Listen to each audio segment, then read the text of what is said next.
Bonjour à tous et merci de regarder cette nouvelle vidéo qui cette fois-ci s'adresse à un public de niche puisqu'il s'adresse à mes chers confrères et mes chères consoeurs, notamment ceux qui ne sont pas encore en libéral et qui se posent la question de sauter le pas. Je n'y connaissais pas grand-chose et je pensais que le libéral c'était de la paperasse à n'en plus finir, des montagnes de paperasse et des tonnes de comptabilité à faire tard le soir en rentrant chez soi. J'ai découvert qu'il y avait une partie de vrai mais il y avait une partie de faux aussi parce qu'au XXIe siècle, figurez-vous que beaucoup de cette paperasse a fondu, ce sont désormais des portails en ligne, des déclarations automatiques, des organismes qui communiquent les uns avec les autres et c'est en fait, somme toute assez facile en le faisant étape par étape. Je vais vous présenter ces étapes afin que vous ayez un petit peu moins peur et que vous partiez un peu plus informés. Je pense personnellement que le libéral est peut-être une bonne réponse à tous ceux qui s'épuisent actuellement dans le salariat. Je m'explique. Vous êtes fatigué, vous êtes épuisé et en fait vous vous rendez compte que ce n'est pas vraiment la médecine qui vous épuise, c'est le cadre de travail dans lequel vous êtes. Vous le trouvez toxique. Vous en avez marre de vos chefs, vous en avez marre de vos subordonnés, en avez marre de vos collaborateurs. Le rythme à l'hôpital ne vous convient plus. D'ailleurs, votre hôpital est vétuste, du matériel manque. Les patients ne sont pas gentils avec vous parce que vous n'êtes qu'un élément, un rouage d'une grosse machine dans laquelle ils sont broyés eux-mêmes. Eh bien, le libéral, pour ces raisons-là, peut être une solution pour vous. Parce que vous allez redevenir le patron de ce que vous faites, vous allez devenir non seulement libre de faire ce que vous voulez, mais surtout responsable de l'ensemble de vos actions. Et la récupération de cette sensation de responsabilité est quelque chose d'absolument extraordinaire. En tout cas, moi, je l'ai très bien vécu. J'ai un conseil phare à vous donner. Vous regardez cette vidéo, c'est un bon début, mais surtout, posez des questions. Posez des questions autour de vous. Allez à l'ordre des médecins de votre département et posez des questions. Appelez votre ARS et posez-leur des questions. N'hésitez pas non plus à appeler votre délégué de la sécurité sociale. Et oui, il y a beaucoup d'interlocuteurs dans cette histoire, mais il faut les appeler et leur demander pourquoi. Parce que mes informations peuvent être tout simplement périmées. Je vous parle, on est en septembre 2025 et les choses évoluent à toute allure. Il peut également y avoir des particularités dans votre département, je pense notamment au département d'outre-mer, donc il ne faut vraiment pas hésiter à poser des questions autour de vous, aux médecins déjà installés, et le premier coup de fil à passer, c'est le coup de fil à la secrétaire du conseil départemental de l'ordre des médecins de votre territoire. Une fois n'est pas coutume, je vais lire un petit peu pendant ma vidéo, donc je reclasse mes lunettes et je vous parle des 4 choix stratégiques que vous allez devoir faire pour pouvoir exercer. Vous allez devoir choisir votre mode d'exercice, remplacer, collaborer, vous installer. Vous allez devoir choisir votre secteur et votre convention, le 1, le 2, avec ou sans optam, le 3. Vous allez devoir choisir votre forme juridique et votre régime fiscal, les deux vont ensemble, on va en parler. Et puis, évidemment, votre local, vos outils numériques. Concernant le mode d'exercice, alors, vous pouvez remplacer ponctuellement, vous pouvez faire de la collaboration libérale, c'est-à-dire que vous allez chez un titulaire et vous construisez petit à petit votre patientèle chez lui.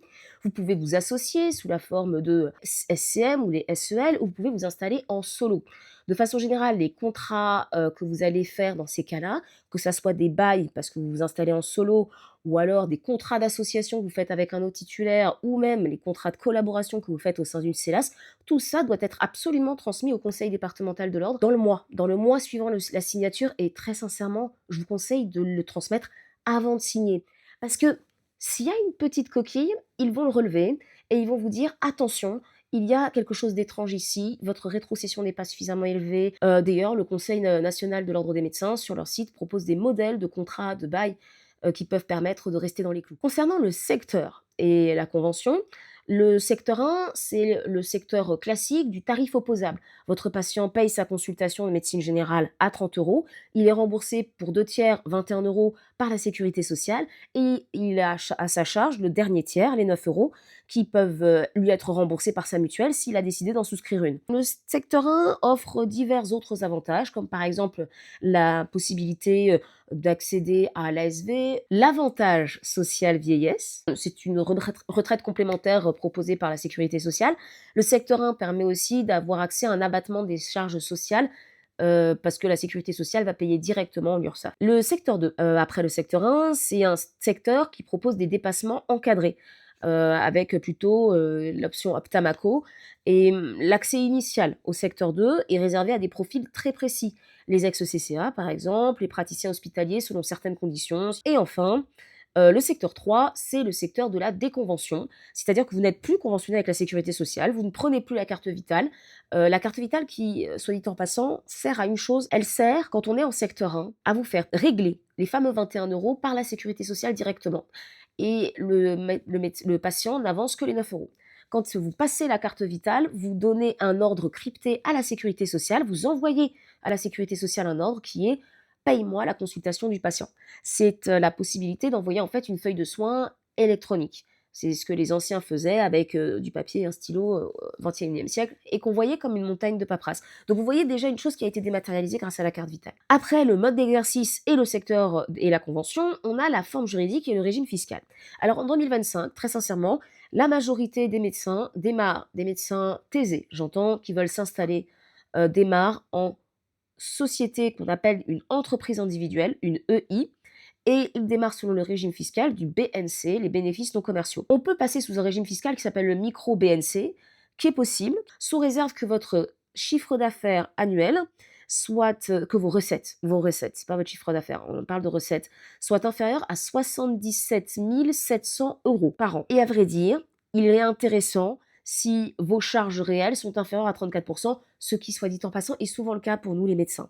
Donc, micro-BNC, oui, mais si vous êtes remplaçant, parce que 77 000 €, si vous ne passez pas en micro-BNC sous 77 700 €, vous allez passer sous le régime du BNC, et là, il faut faire fiscalement ce qu'on appelle une déclaration contrôlée, la fameuse 2035.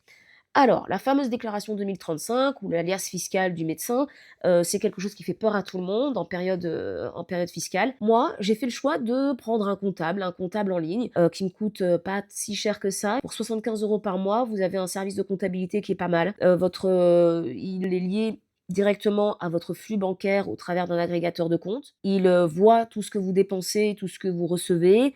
Vous devez simplement faire à la main les affectations, ça prend vraiment 5 minutes par semaine, et c'est lui qui s'occupe de remplir l'alias fiscal. Et à la période de la déclaration de revenus, il vous envoie son petit papier qui explique tranquillement quels sont les chiffres qu'il faut mettre dans quelle case. Et ça n'a pas. Après le mode d'exercice, le secteur et la convention, la forme juridique et le régime fiscal, il va falloir que vous trouviez un local si vous décidez de travailler tout seul, ou que vous trouviez un remplacé si vous décidez de remplacer. Alors curieusement, le plus grand lieu où on le trouve actuellement encore, c'est Facebook. Mais il y a quelques initiatives sur le côté qui proposent, aux médecins de trouver leur, mode d'association idéal et de trouver un endroit où travailler. Pour citer les plus gros, il y a, je sais pas moi, Annonce Médicale ou encore Opi, qui est une petite start-up qui a commencé, qui, fait fureur, dans le département 13, mais qui est en train de s'étendre nationalement, donc allez jeter un coup d'œil. Et puis les outils numériques dont vous allez vous équiper, surtout pensez bien à prendre des outils numériques qui sont agréés Sésame Vital, donc c'est un logiciel qui est homologué, Sésame Vital 2, hein, ou ce qu'on appelle Ségur 2, hein. Le logiciel c'est Ségur 2, et un lecteur CPS qui est homologué en regard. Enfin, s'ils le sont, ils le disent rapidement. La première fois que tu vas t'installer à l'ordre des médecins, tu leur passes un coup de fil, tu te fais connaître, ou tu te rends sur place dans le conseil départemental de ton ordre des médecins, et ils t'envoient un gros dossier à remplir le mieux possible. Sois pas étonné, hein, on te demande un peu le prénom de ton grand-père. Enfin, je plaisante, mais c'est pas loin. Euh, et c'est de cette inscription que découle ton numéro RPPS. Avec, ce numéro RPPS, la deuxième chose à faire, c'est de se rendre sur le guichet unique de l'INPI,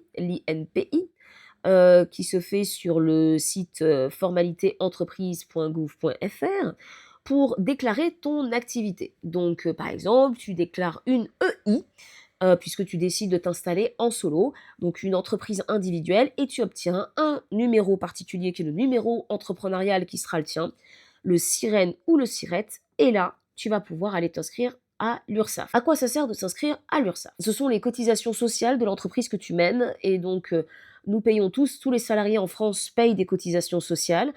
Ton employeur actuellement paye des cotisations patronales pour toi, c'est-à-dire que ton salaire, c'est la différence, l'énorme majorité de ta différence entre ton salaire brut et ton salaire net correspond en fait à des cotisations patronales qu'a ton chef, envers toi, et il va falloir, quand tu es libéral, que tu les payes toi-même. C'est ce qui explique qu'il va y avoir une grosse différence entre ce que tu vas percevoir de la part de tes patients, ce qu'on appelle tes honoraires, ou encore, à la fin, le chiffre d'affaires, et puis ce qu'on va appeler ton bénéfice, ou en tout cas ce que tu vas pouvoir toi ponctionner à l'intérieur de ton compte professionnel. On reparle du compte professionnel juste après. Alors, ensuite, tu vas pouvoir enregistrer ton installation et fixer un rendez-vous, la CPM sur le portail installation-du6 médecin.amélie.fr. Tu vas avoir besoin d'un certain nombre de justificatifs et c'est là que tu vas faire le choix de ton secteur et de ta convention. Et enfin, il va falloir que tu déclares dans le mois qui débute ton activité, que tu te déclares à la CARMF. La CARMF, la CARMF, c'est notre caisse de retraite. Et elle propose également une option en plus qui est une option de prévoyance, mais tu peux également prendre, dire il faut prendre une prévoyance quelque part, hein, peu importe où, mais il faut prendre une prévoyance. Pour information, même en activité mixte, si tu gardes une activité salariée quelque part, tu dois absolument t'inscrire à la CARMF pour avoir une retraite un jour et pour y cotiser. En termes d'assurance et d'outils, d'une part, ta responsabilité civile professionnelle médicale, c'est obligatoire en libéral depuis la loi Kouchner, donc prends aussi la prévoyance, la multirisque professionnelle, c'est important. Je te conseille de télécharger également l'application ICPS, qui est une dématérialisation de ta carte de professionnel de santé, une carte professionnelle rouge lorsque tu es médecin, et dont la fabrication est déclenchée quand tu te déclares à l'ordre des médecins ou à la sécurité sociale, l'un des deux. En tout cas, de toute façon, tu vas te déclarer aux deux. Donc, même si tu es déconventionné, il faut que tu ailles dire à la sécurité sociale que tu es déconventionné. Donc, voilà, c'est tout, hein. Après, ils te parlent plus, mais c'est pas grave, il faut quand même leur dire. MS Santé ou Mailiz pour les échanges sécurisés. En tout cas, il faut avoir une boîte santé dite sécurisée pour qu'on puisse t'envoyer les résultats d'analyse, des choses comme ça. Certains ces logiciels métiers le proposent, donc n'hésite pas à regarder en fonction du logiciel que tu vas prendre, si tu as besoin de prendre une boîte à part ou pas. Alors quand je parle de logiciels métiers, il y en a certains qui dominent le marché, d'autres qui le dominent un petit peu moins. Va faire un tour quand même sur le divan des médecins pour savoir ce que la profession dit de ton logiciel métier. Regarde la date à laquelle ont été mis les différents commentaires, va jouer avec les différents logiciels et n'hésite pas à demander des démos. Tous ces vendeurs de logiciels proposent des visios pendant lesquels ils te montrent le logiciel. La première chose que tu vas avoir, c'est quelque chose avec lequel tu es à l'aise. Parce que tu vas passer 8 heures devant ce logiciel. Tu as besoin que ce logiciel soit visuellement attirant, beau, pratique, peu de clics. Regarde vraiment ce que ça vaut. Ça vaut le coup d'y passer du temps. Et crois-le ou non, mais tu as fait l'essentiel du travail. C'est pas plus compliqué que ça. C'est beaucoup de coups de fil, beaucoup d'inscriptions sur des sites internet, des espaces à créer sur, des portails, le portail, URSSAF, mais c'est rien de plus méchant que ça vraiment. Quand je vois que certaines boîtes te demandent, des centaines d'euros par mois pour le faire à ta place, la seule chose que je recommande vraiment de ne pas faire soi-même, au moins les 2 premières années, c'est la comptabilité. Pourquoi? Au cours des 2 premières années, l'URSSAF et la CAMF ne vont pas te prélever en fonction de ce que tu gagnes. Ils vont te prélever un forfait qui, je ne te le cache pas, est assez bas. Au bout de l'année N+2, donc 2 ans après ton installation, ils vont te rattraper. Autrement dit, ils vont te faire payer tout ce que tu devais si tu avais directement été facturé à l'année N0. Et ce rattrapage, pour beaucoup de nos chers collègues, a été fatal. Pourquoi? Parce qu'ils ont utilisé tout l'argent qu'il y avait dans leur compte. Alors, là, je fais une parenthèse. Lorsque tu vas commencer ton activité de médecin libéral, je te conseille d'ouvrir un deuxième compte. Pas nécessairement un compte professionnel, même si c'est un compte qui, idéalement, devra être lié à un TPE, c'est-à-dire un terminal de paiement en carte bleue, pour la carte bleue, et donc, certaines banques, la plupart des banques te proposent de prendre un TPE chez elles et donc d'ouvrir un compte professionnel. Ce n'est pas absolument nécessaire. En fait, tu peux parfaitement le faire sur un compte normal et puis avoir un TPE à part qui te fait des virements type SumUp ou des choses comme ça. En ce qui me concerne, je te le dis, j'ai pas d'affiliation ni rien. J'étais au CIC. Ils m'ont pris beaucoup d'argent en maintenance de compte, je trouve. Et donc, j'ai migré chez Boursorama Pro, qui fait un compte professionnel gratuit, qui fonctionne bien. J'ai pris leur TPE, qui est fait par Stancer. C'est un peu plus cher que le CIC, c'est normal. À côté, le compte, il est gratuit. Donc, je m'y retrouve. Et franchement, ça vaut le coup. Ce que je voulais te dire au sujet du compte professionnel, c'est que ça te permet de le brancher directement à ton comptable, au logiciel de travail de ton comptable. Et donc, le comptable a une vue directe sur ce que tu dépenses et sur ce que tu gagnes, en espérant que ce que tu gagnes soit plus élevé que ce que tu dépenses. Ça te permettra d'avoir une comptabilité la plus carrée possible. Sur ce compte professionnel, alors l'argent qui tourne dans un compte professionnel, et là il faut changer un peu de façon de penser par rapport au salariat, c'est de l'argent, comment te dire, qui ne t'appartient pas. Tout ce que tu gagnes en honoraires et qui tourne dans ton compte professionnel, ça ne t'appartient pas. Il n'y a qu'une petite partie qui t'appartient. Et cette petite partie, c'est globalement, au moins pendant les 2 premières années, la moitié de ce que tu gagnes. L'autre moitié considère que c'est perdu pour la cause. Parce que ce sont tes charges. C'est-à-dire, c'est ce que tu vas payer à l'URSSAF, d'abord. C'est ce que tu vas payer à la CAMF, ensuite. C'est ce que va prélever ta prévoyance Madelin. Madelin, ça veut dire que tu peux le payer avec de l'argent avant impôt, c'est-à-dire avec de l'argent de ton compte professionnel. C'est avec cela que tu vas payer tes charges que tu peux payer avant impôt et tout n'est pas payable avant impôt.